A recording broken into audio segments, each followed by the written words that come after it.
Is the mysterious mark on the forehead in the Bible really the number 666? For centuries, people have linked Ezekiel's vision to the Antichrist. But the truth hidden in these chapters may shock you. Welcome to Echoes of Mystery Live, where we explore Scripture's wildest mysteries in ways you've never heard before. Today we're diving into Ezekiel visions of fire, destruction, strange creatures, and a mark that determined who lived and who died.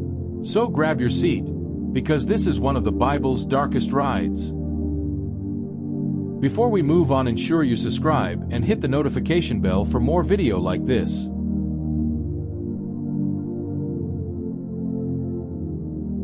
Ezekiel hears it again, the booming voice of God. But this time the message is chilling. The end has come upon the four corners of the land. Evil and only evil is coming. Imagine living in Jerusalem. Famine inside the walls. War waiting outside the gates. God declares, no pity, no mercy. Silver will be worthless. Gold will be trash. The land itself will collapse under violence. And why? So that when it happens, you will know that I am the Lord. But here's the question. Why does God seem to need constant reminders of his own identity? Ezekiel is sitting with the elders when suddenly, a hand grabs him by the hair. He's yanked between heaven and earth.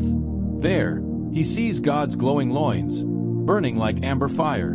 Then, God points to a wall. Dig. Ezekiel digs through a hole and finds a hidden door. He enters. Inside, idols, beasts, creeping things etched into the walls. Men bowing eastward, worshipping the sun. And then this bizarre line. They put the branch to their nose. What does that mean? Scholars still debate it. But whatever it was, God calls it an abomination. God calls out loudly. 6 executioners appear, armed with weapons. But one is different, dressed in linen, holding a writing tool. God commands him, put a mark on the foreheads of those who mourn the abominations. Spare them. Kill everyone else. But here's the twist. The mark is not 666. It's the Hebrew letter Tav, shaped like a cross. Later, Crusaders would draw this same sign on their foreheads, citing this exact chapter. To them, it meant devotion. To Ezekiel's vision, it meant life or death. Everyone else, men, women, children, elders, was slaughtered. The temple itself was defiled with corpses. So ask yourself, why does God demand his own temple be polluted with death?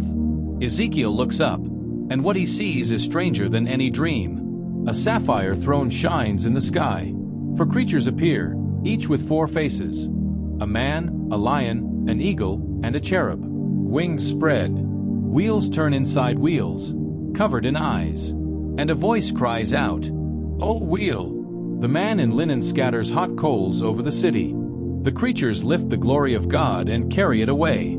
Imagine standing there, seeing the glory of God leave the temple. The symbol of God's presence gone. What does that mean for Jerusalem? For the people? For faith itself? So, was the mark in Ezekiel 666? No.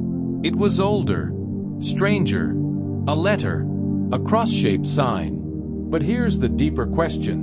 Why does this story sound less like divine comfort and more like a cosmic purge? Think about it. God spares only those who mourn corruption. Everyone else, slaughtered. The temple, defiled. The glory of God, departing. Could Ezekiel be describing a literal event? Or was this a vision of what happens when people lose their way? When the very center of faith becomes corrupted? So no, Ezekiel's mark wasn't 666, but its shadow has echoed through history, from Crusaders to modern prophecy debates. And maybe the real warning of Ezekiel isn't about numbers, or marks, or even monsters with 4 faces. Maybe it's about what happens when people stop listening, and violence becomes the only language left.